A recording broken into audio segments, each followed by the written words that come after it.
은혜로우신 하나님, 믿음을 지키다가 오는 시련과 고난들을 두려워하지 않기를 원합니다. 그것은 당연한 것입니다.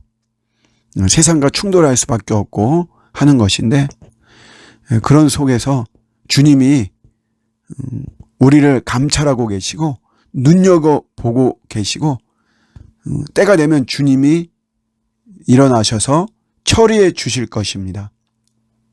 주님만 신뢰할 수 있도록 도우시고 인간적인 방법 사용하지 않게 하시고 더 엎드리고 주께 가까이 나아가면서 주님의 능력의 처분을 맛보는 은혜가 저희들에게 임하게 하여 주시옵소서. 예수님의 이름으로 기도드립니다. 아멘. 오늘 주시는 말씀은 민수기 27장 3절 4절입니다. 우리 아버지가 광야에서 죽었으나 여호와를 거슬러 모인 고라의 무리에 들지 아니하고 자기 죄로 죽었고 아들이 없나이다. 어찌하여 아들이 없다고 우리 아버지의 이름이 그의 종족 중에서 삭제되리이까? 우리 아버지의 형제 중에서 우리에게 기업을 주소서 하매. 아멘. 가나안 땅의 분배는 남자를 기준으로 분배하도록 그렇게 되었습니다. 그래서 이 딸만 있고 아들이 없이 죽은 슬로브앗의 가문은 아예 땅을 받지 못할 그런 형편이 되었던 거죠. 그래서 슬로브앗의 딸들이 모세를 비롯한 지도자들을 찾아가서 아들이 없이 죽었다고 해서 우리 집안에 땅을 주지 않는다는 것은 부당하다, 정당하지 않다고 호소했죠. 또 그 근거로 결정적으로 슬로브앗이 우리 아버지가 고라가 반역할 때 가담했던 사람들이 많았잖아요. 그 지도자들만 해도 250명이나 되고. 근데 그런 고라의 반역에 가담하지 않았다는 거예요. 철저히 하나님 편에 섰던 그런 가문이죠. 그런데 아들이 없다고 해서 땅을 분배받지 못한다. 이거는 너무 부당하다. 그래서 자기 딸들에게도 땅을 분배받을 수 있도록 해달라, 이렇게 요구한 거죠. 어떻게 되었을까요? 그게 그 앞에 이제 이 뒤에 나오는 내용인데, 슬로브앗의 딸들의 이 청원이 정당하다고 인정을 받았어요.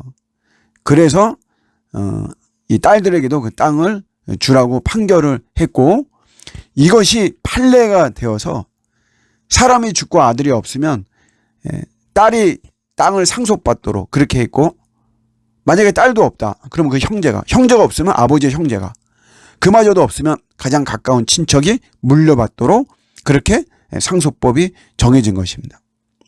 근데 이거는 사실 어떤 땅 분배나 상속이나 지금 이런 것을 이야기하고자 하는 것이 아니에요. 성경이 그런 거 우리의 그런 어떤 땅 문제 이런 거 하는 게 아니잖아요. 그래서 예수님 시대에도 어떤 사람이 와서 자기 형과 재산 지금 이것 때문에 고소고발이 있는데 이 문제 해결해달라고 그랬죠. 예수님이 내가 그러려고 이 땅에 온 것이 아니다, 이렇게 말씀하셨죠. 성경도 마찬가지고요. 이거는 이제 이렇게 봐야 됩니다. 지금 슬로브앗의 딸들이 이렇게 청원하는 시점이 언제? 시점, 타이밍. 우리 성경을 볼 때 참 재밌는 것이 어떤 사건이나 어떤 말이나 이럴 때 그 타이밍을 보는 게 굉장히 이 성경에 참 재미있는, 참 은혜로운, 신비한 이런 거의 하나의 그 비결 중에 하나가 타이밍이에요. 타이밍. 오늘 슬로브앗의 딸들이 청원하는 이 타이밍도 보면은 가나안에 지금 들어가기도 전이에요. 그래서 지금 땅 분배가 완전히 지금 이제 코앞에서 바로 땅 분배하는 이런 것이 아니고, 여기에는 만약이라고 하는 게 들어가는 거죠. 사실 만약에 우리가 땅을 점령해서 분배를 하게 된다면 너희들은 이 땅 가져라, 저 땅 가져라. 그래서 땅의 크기도 지파 인구수에 따라 비례가 되는 것이고요. 대신 위치는 이제 제비 뽑는 거죠. 다 좋은 위치에 있으려고 하니까. 근데 이 모든 것이 완전히 지금 코앞에 있는 것이 아니라고요. 만약에 우리가 땅을 정복한다면, 요게 있는 거죠. 이 슬로브앗의 딸들도 마찬가지로 지금 땅이 눈앞에 있는 것도 아니에요. 만약에, 정말 만약에 정복하지 못하면 저 아무것도 아니죠. 다 날아가는 건데. 근데 이들은 뭐냐면 믿었다는 거죠. 가나안 땅을 정복할 것을 믿었다는 거예요. 하나님을 믿은 거죠. 하나님의 언약과 하나님의 약속과 하나님의 비전을 이들 믿은 거예요. 그래서 우리가 땅 분배, 우리 이스라엘이 땅을 차지할 것이다. 우리 분배 받을 것이다. 그래도 지금의 법으로는 우리는 아들이 없다는 것 때문에 땅 분배 받지 못하는 일이 있을 수 없다. 그래서 청혼한 거죠. 그러니까 이들이 믿음 위에서, 하나님에 대한 신실한 믿음 위에서 지금 이 청혼을 한 거예요. 이게 중요한 거죠. 다 여러분, 내 눈에 보여야만 되고 내 손에 잡혀야만 되고 내 머리를 계산을 해가지고 답이 딱 나와야지만이 우리 그때 그래야지 믿고 움직이고 막 이러는데, 믿음은 그런 게 아니죠. 히브리서 기자가 말하는 대로 바라는 것들이 실상이죠. 지금 아무것도 없는 거예요.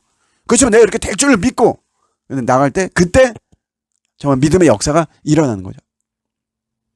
저도 우리 예배 드릴 때요, 예배자가 많은 거에 대한 그림을 그려요. 이게 그냥 단순히 그냥 성도가 많아지고 이런 게 아니라, 정말 많은 우리 인원이 모여서 하나님이 정말 뜨겁게 예배드리고 싶은 이런 마음이 있거든요.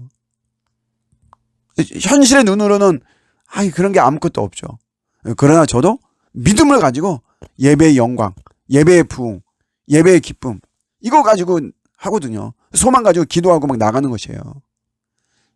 마찬가지로 우리도 하나님에 대한 이런 절대적인 믿음, 그 믿음에 위해서 우리가 꿈을 꾸고 비전을 갖고 인류 구원의 환상을 갖는 거잖아요. 믿음으로 바탕이 되고 믿음이 그 근거가 되어야 될 줄로 믿습니다. 오늘도 예수 그리스도를 나의 구원자로 더 모시는 가운데 주님이 주시는 또 큰 비전을 가지고 달려가는 오늘 복된 하루가 되시기를 주님의 이름으로 축복합니다. 아멘.